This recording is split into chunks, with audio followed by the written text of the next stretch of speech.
Hello guys, welcome to my YouTube channel. तो आशा करता हूँ आप सभी लोग स्वस्थ होंगे और आपकी स्टडी भी अच्छी चल रही होगी। तो दोस्तों, आज लेकर आया हूँ मैं एक बहुत ही महत्वपूर्ण वीडियो जो चंद वंश, पंवार वंश, कत्यूरी, ब्रिटिश, गोरखाओं से सभी से संबंधित है। यहाँ से आप ये समझेंगे कि यहाँ से दो क्वेश्चन आपके हर एग्जाम में मिलेंगे। लेकिन जो ये ग्राम विकास अधिकारी का पेपर होने वाला है, यहाँ के लिए बहुत महत्वपूर्ण वीडियो होगी। ठीक है, तो आइए शुरू करते हैं। सबसे पहले क्वेश्चन, ठीक है।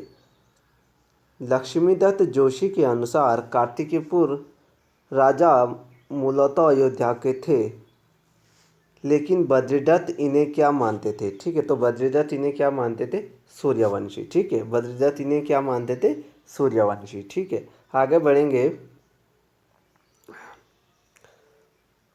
कत्यूरी वंश की बोलचाल भाषा क्या थी? ठीक है, कत्यूरी वंश की बोलचाल भाषा हमारी क्या थी? पाली थी। ठीक है, अगर ये देखें हम संस्कृति कैसी थी? संस्कृति राजभाषा। ठीक है, राजभाषा क्या थी? संस्कृति। ठीक है, और इनकी बोलचाल की भाषा क्या थी? पाली थी। आगे बढ़ेंगे। कत्यूरी प्रशासन में भूमि मापन अधिकारी को क्या कहा जाता था? तो भूमि के मापन अधिकारी को परमावतार कहा जाता था। और घटपाल देखेंगे हम, घटपाल को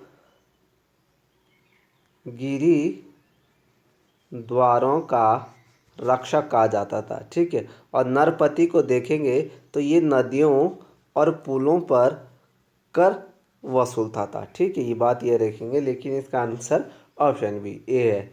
आगे बढ़ेंगे।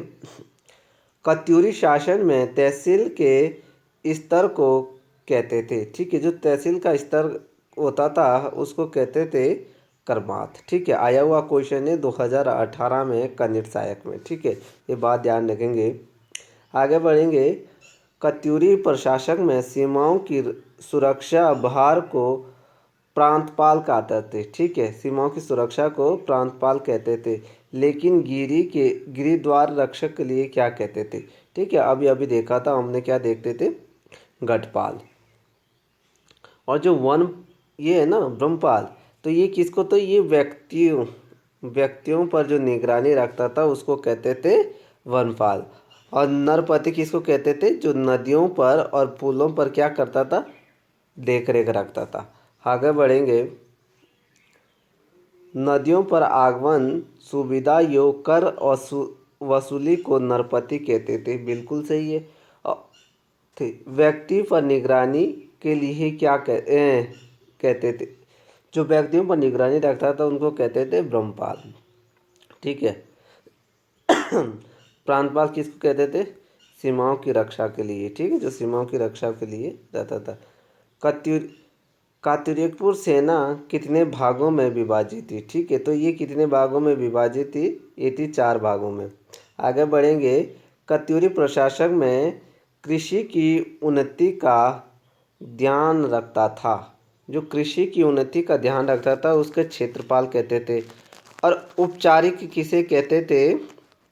उपचारिक कहते थे कृषि अभिलेख। जो कृषि अभिलेख रखता था उसको कहते थे। ठीक है, आगे बढ़ेंगे। कत्यूरी काल में भूमि के अभिलेख रखता था। ठीक है, जो भूमि का अभिलेख रखता था वो रखता था उपचारिक। अब खंडपति किसको कहते थे? खंडपति कहते थे हमारे खनिज, जो खनिज की ध्यान रखता था। ठीक है, आगे बढ़ेंगे। कत्यूरी काल में खनिज व वनों की रक्षा करता था, तो ये रखता था हमारा खंडपति। आगे बढ़ेंगे। कत्यूरी काल में कौन सा अधिकारी प्रजा या विस्टा वेगार लेता था? ठीक है, तो ये बाट और चाट लेते थे। ऑप्शन क्या हो जाएगा? डी। लेकिन हाबिर की यहाँ क्या है? जो दुग्ध वाले लोग थे, दुग्धारी से उनसे कर ले जाता था। ठीक है, हाबिर।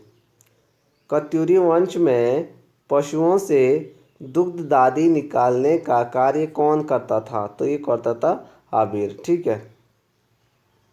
कत्यूरी काल में भूमि की नाप उसमें बोए जाने वाले बीज के अनुसार थी, उन्हें क्या कहते थे? द्रोमपाल भी कहते थे और नालीपाल भी। ठीक है। और द्रोमपाल का अगर बात करें तो ये 32 सैर का था।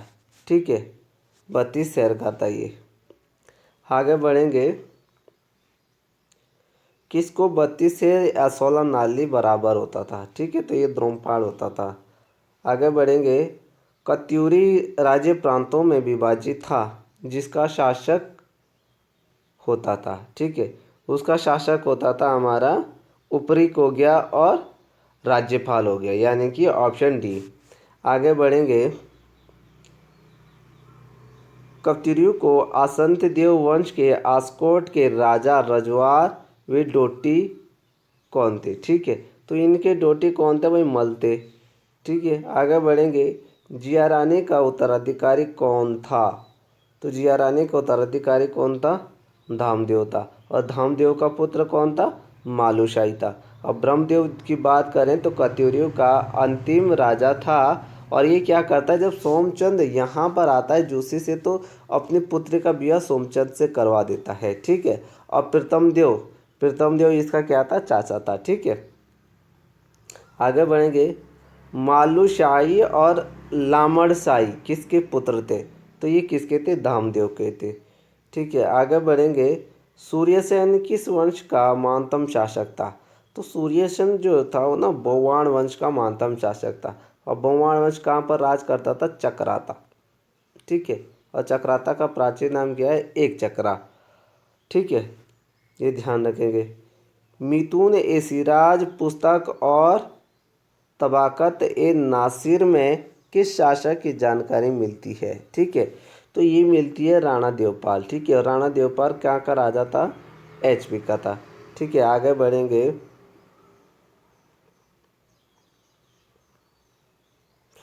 कत्यूरी वंश के 4 विषयों के बारे में पता चलता है। और कत्यूरी जोशीमठ से गोमती तक किस विषय में है? ये कार्तिकेय पूर्व थे। ठीक है, इसके लिए बोलते थे गोमती से जोशीमठ तक। आगे बढ़ेंगे।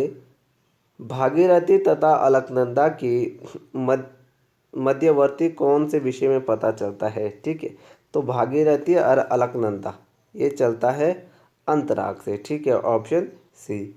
आगे बढ़ेंगे। कत्यूरी वंश की उपाधि क्या थी? ठीक है, तो कत्यूरी वंश की उपाधि क्या थी? रजवार थी। आगे बढ़ेंगे। चंदों के राजकुमार अपने नाम से पहले क्या लगाते थे? ठीक है, तो ये क्या लगाते थे? कुंवर भी लगाते थे, गोसाई भी लगाते थे, यानी कि ऑप्शन सी हो जाएगा। आगे बढ़ेंगे। भारतीय चंद के जाखन ताम्रपत्र में परबत चंद और रतन चंद के नाम के बाद क्या मिला है? ठीक है, इनके नाम के बाद मिला है कुंवर। आगे बढ़ेंगे। चंदों की दूसरी राजधानी किस नदी के तट पर थी? ठीक है, तो पहली तो हो जाएगी हमारी चंपावती। और दूसरी जो राजधानी थी वो इनकी क्या थी? आलमनगर, यानी कि अल्मोड़ा। ठीक है, अल्मोड़ा किस नदी के तट पर है? कोसी नदी के तट पर है। और कोसी नदी का उद्गम स्थल है कोसानी से। ठीक है, कोसानी बागेश्वर से। ठीक है, और इसको देखेंगे तो ये राज्य से कहाँ से बाहर हो जाती है? सुल्तानपुर से। ठीक है, सुल्तानपुर से बाहर हो जाती है और ये यूपी में गंगा में मिल जाती है, ये ध्यान रखेंगे। ठीक है, और सुल्तानपुर कहाँ पर है? हमारा यूएस नगर में, उधम सिंह नगर। आगे बढ़ेंगे। चंद वंश में दीवान के नीचे मंत्री सचिव होते थे, इनकी संख्या कितनी होती थी? इनकी होती थी 10। आगे बढ़ेंगे। चंदों के समय सिराकोट कुख्यात कारागार था, यहाँ का राजा कौन था? ठीक है, यहाँ का राजा कौन था? यहाँ का राजा था भाई दीपचंद। ठीक है, दीपचंद ध्यान रखेंगे। और दीपचंद वो राजा है जिसने रुइलों के समय एक रुद्रपुर में क्या बनाया था? किला बनाया था। ठीक है, उधम सिंह नगर के रुद्रपुर में इसने एक किला बनाया था और रुद्रचंद क्या था, 45वां राजा था और ये अकबर के समक्ष था। ठीक है। और कृतिचंद वो राजा था जिसने गढ़वाल पर प्रथम बार आक्रमण किया अजयपाल, ठीक है, अजयपाल के साथ। ठीक है। आगे बढ़ेंगे। और देवीचंद को कुमाऊं का मोहम्मद बिन तुगलक कहा जाता है। चंदों के समय राजा जिनकी रौत घूंट के रूप में जमीन देता था उसे क्या कहते थे, उन्हें कहते थे थातवान। ठीक है, उसे थातवान कहते थे। आगे बढ़ेंगे। चंदों में अनाज और नगदी दोनों के रूप में देते थे, अनाज और दोनों के रूप में देते थे खाईकर। और राखिया, राखिया कर को इसमें लगता था जनेऊ, जनेऊ संस्कार या रक्षाबंधन में। ठीक है। आगे बढ़ेंगे। और जो बेकर ना, बेकर बेकर जो ये शोका शोका जाति है ना, ये भोटिया की उपजाति है, इन पर लगाया जाता था। ठीक है, शोका व्यापारी पर डांड कर उन पर लगता था वस्त्रों पर। ठीक है, ये भी भोटिया के लोग होते थे। चंदों के समय भूदास को भूमि दी जाती थी। ठीक है, भूदास को भूमि दी जाती थी खैनी। ठीक है, उन्हें खैनी कहते थे। चंद वंश में 20 नाली जमीन लगभग होती थी। ठीक है, ये होती थी 10 कुंटल की। आगे बढ़ेंगे। एक मसा कितने किलो का होता था। ठीक है, ये होता था 2 किलो का। ठीक है, 2 किलो का होता था। आगे बढ़ेंगे। ज्यूली कितने कुंटल की होती थी। ठीक है, तो ज्यूली होती थी हमारी 10 कुंटल की। आगे बढ़ेंगे। अदाली लगभग कितने किलो की होती थी। अदाली 15 किलो की होती थी। आगे बढ़ेंगे। चंदों के समय नदी पुलों पर कौन सा कर लगाया जाता था, उसे सांगा कर भी कहा जाता था। ठीक है, तो नदी पुलों पर कौन सा कर लगता था, जूलिया कर। ठीक है, और इनका उपनाम क्या था, सांगा कर। ठीक है, ये ध्यान रखेंगे। और सिरती कर जो था हमारा नगद कर। ठीक है, सिरती कर हमारा क्या था, नगद। ठीक है, सिरती कर हमारा नगद था। बेकर हमारा कौन सा कर था भाई, बेकर अभी अभी बोला मैंने, शोका जनजातियों पर लगाया जाता था। ठीक है, शोका व्यापारी। और आज्ञा कर जैनोई सरकार में और रक्षाबंधन में लगता था। अनाज के रूप में दिया जाता था। ठीक है, अनाज के रूप में क्या था, बेकर था। ठीक है, और जूलिया पुलों पर लगता था और सिरती का नकदी के रूप में दिया जाता था। चंदों के समय युद्ध के समय लिया जाने वाला कर था। ठीक है, युद्ध के समय लिया जाने वाला कर था कौन सा, मांगा कर। ठीक है, और ये कूद था ना, ये कूद नगद के बदले दिया जाने वाला क्या था, अनाज। ठीक है, ये कूद कर ये था। और साहू कर क्या था हमारा, लेखकों के लिए दिया जाता था। ठीक है, और रंतलागारी भी लेखकों के लिए था, ये नहीं यानी कि मोनाकोट के ताम्रपत्र से प्राप्त होता है। ठीक है।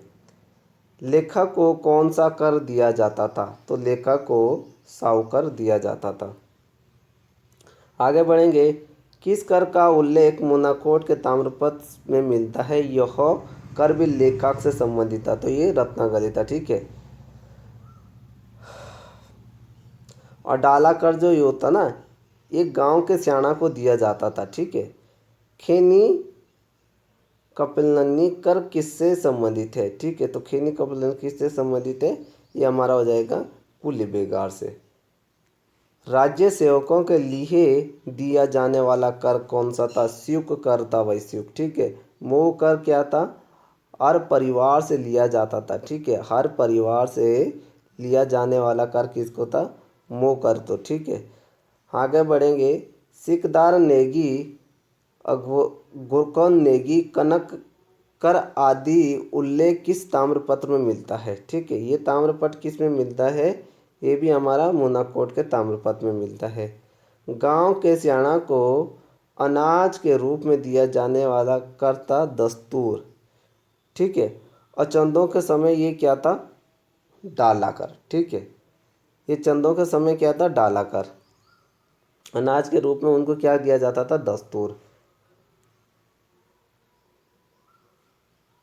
मिजारी, मिजारी का देखें तो मिजारी किसका किनके ऊपर दिया जाता था? कामगर के लिए, ठीक है, कारीगर के लिए दिया जाता था।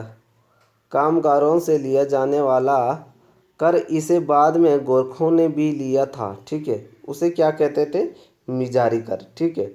डांड कर किस पे लिया जाता था भाई? ठीक है, वस्त्रों पर लिया जाता था। सिरती कर एक नागरिक कर था। हर परिवार से लिया जाने वाला कर था। ऊपर भी आता भी मोह कर था।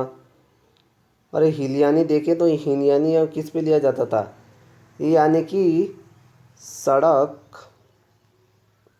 और पुल की मरम्मत के लिए लिया जाता था, ठीक है।